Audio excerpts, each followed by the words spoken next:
आज हम इस वीडियो में वर्चुअल गेट कैलकुलेटर के कुछ बेसिक्स पैटर्न्स को सीखेंगे, जैसे कि square, cube, mod, square root, cube root और भी कुछ बेसिक्स पैटर्न।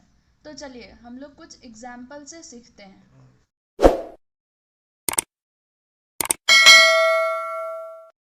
तो जैसा कि यहाँ पे दिख रहा है कि 25 का स्क्वायर करना है, तो यहाँ पे हम पहले गेट कैलकुलेटर में पूरा होल क्लियर कर लेते हैं। तो यहाँ पे हमको 25 का स्क्वायर करना है, तो ये रहा 25। और यहाँ पे देखिए ये एक्स स्क्वायर का वैल्यू यहाँ पे दिया हुआ है, तो हम इसको क्लिक करेंगे तो यहाँ हमको स्क्वायर वैल्यू मिल जाएगा। तो 25 का स्क्वायर 625। अब हम दूसरा एग्जाम्पल करके देखते हैं। तो यहाँ पे देखिए ब्रैकेट में दिया हुआ है -1.414 का स्क्वायर। तो हम यहाँ पे पहले वैल्यू डालते हैं 1.414 और उसमें हमको नेगेटिव लगाना है, तो हम इस वाले का यूज़ करेंगे। यहाँ पे ये नेगेटिव आ जाएगा, ये रहा। और अब हमको इसका स्क्वायर करना है, तो हमको वैल्यू मिल जाएगा 1.99396, तो जो रहा है ये वैल्यू। ठीक है, अब हम तीसरा एग्जाम्पल करके देखते हैं कि स्क्वायर में और भी कैसे यूज़ करते हैं। तो हम यहाँ पे यूज़ करेंगे 4.8 डिवाइड करना है हमको 2.39 से। तो हम ये कर लिए। अब हम देखते हैं कि इसका वैल्यू कितना आता है। अब हमको इसका स्क्वायर यूज़ करना है, तो हम ये स्क्वायर दबाएं तो हमको वैल्यू मिल रहा है 4.033। तो ये रहा हमारा आंसर। अब हम थोड़ा क्यूब का यूज़ देखते हैं कि हम क्यूब कैसे यूज़ करते हैं। तो जैसे कि पहला एग्जांपल है, हमको 15 का क्यूब करना है, तो हम यहाँ 15 क्लिक किए। और अब हमको यहाँ पे क्यूब यूज़ करना है, तो हम यहाँ पे क्यूब यूज़ करेंगे, तो हमारा आंसर आ रहा है 3375। अब हमको दूसरा एग्जाम्पल करके देखते हैं उसी प्रकार के नेगेटिव में क्यूब का आंसर कितना आता है। तो हम यहाँ पे यूज़ करेंगे 1.71। ठीक है, अब इसमें नेगेटिव यूज़ करना है, तो हम वापस से उसी का यूज़ करेंगे। और अब हमको क्यूब करना है, तो ये रहा हमारा क्यूब। तो हमको आंसर आ रहा है -5.002। तो ये रहा हमारा आंसर। अब हम एक और एग्जाम्पल से देखते हैं कि हम क्यूब को और कैसे यूज़ कर सकते हैं। तो यहाँ पे एक और एग्जाम्पल है, जैसे कि 3.414 है और डिवाइडेड बाय 1.732। अब हम ये वैल्यू डिवाइड करके देखेंगे। अब हम इसका क्यूब करते हैं, तो हमको वैल्यू मिल रहा है 7.6585। तो इस तरह से हम लोग स्क्वायर और क्यूब का यूज़ देख लिए। अब हम मॉड का यूज़ देखते हैं। तो मॉड का यूज़ हम लोग करेंगे, जैसे कि यहाँ पे दिया हुआ है -6.25, तो 6.25। इसी तरह हम फिर से माइनस यूज़ करेंगे।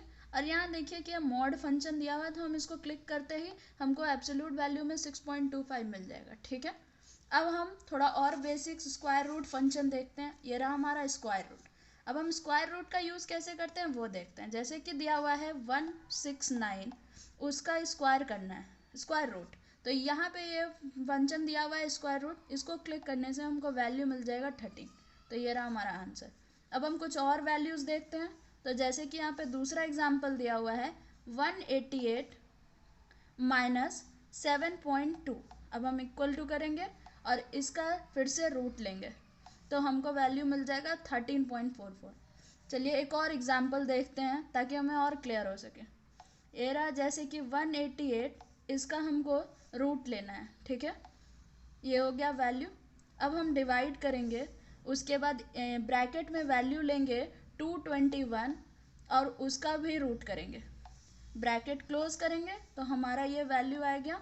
अब हम इसमें 4 माइनस करेंगे, तो हमें वैल्यू मिल जाएगा -3.077। ठीक है, अब हम क्यूब का यूज़ देखते हैं।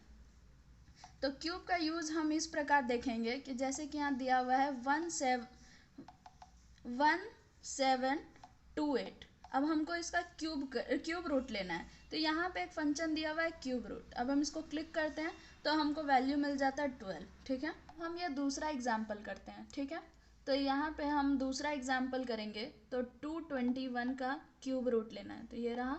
यहाँ पे ये वैल्यू में अब हमको इसको ऐड करना है, तो हम क्या करते हैं, इसको सेव कर लेते हैं। तो MS क्लिक करके हम इसको सेव कर लिए। अब हमको दूसरा वैल्यू का क्यूब रूट निकालना है, तो 123 उसका क्यूब रूट के, तो हमारा आ रहा है 4.97। अब हम जो प्रीवियस सेव किए थे उसको MR से क्लिक करके हम उसको रिकॉल करेंगे, तो ये रहा हमारा दूसरा वैल्यू। अब हम इसको ऐड किए तो हमारा इतना आया। अब हम डिवाइड करेंगे 41 का क्यूब रूट, डिवाइड किए, ब्रैकेट लेंगे 41 और ये रहा क्यूब रूट। तो हमारा वैल्यू आंसर आ रहा है 3.1956, ठीक है। तो अब हम लोग एक और पैटर्न सीखते हैं जिसमें हम लोग स्क्वायर और क्यूब तो सीख ही लिए और उसका रूट भी। अब हम सीखते हैं कुछ और रूट में रहेगा वैल्यू, तो हम उसको कैसे कैलकुलेट करेंगे। जस्ट फॉर एग्जांपल कि यहाँ पे हम देखते हैं 625 दिया हुआ है, तो 625 अब हमको निकालना है कि उसका 4 रूट कितना आता है। तो यहाँ पे हम क्लिक करेंगे, ये रहा रूट का y, ये क्लिक करेंगे और हमको 4 का निकालना है तो हम 4 क्लिक करेंगे, तो हमें यहाँ पे वैल्यू मिल जाएगा 5, ठीक है। अब हम एक और एग्जांपल करके देखते हैं कि 7 का रूट में कितना वैल्यू आता है। तो यहाँ पे देखते हैं हम एग्जांपल 141.4, अब उसको डिवाइड करते हैं 7.21 से, तो हमें ये वैल्यू मिला। अब हमको इसको रूट में 7 का डालना है, तो हम इसको क्लिक करेंगे और 7 क्लिक करेंगे, तो ये हमको आंसर मिलता है 1.5298।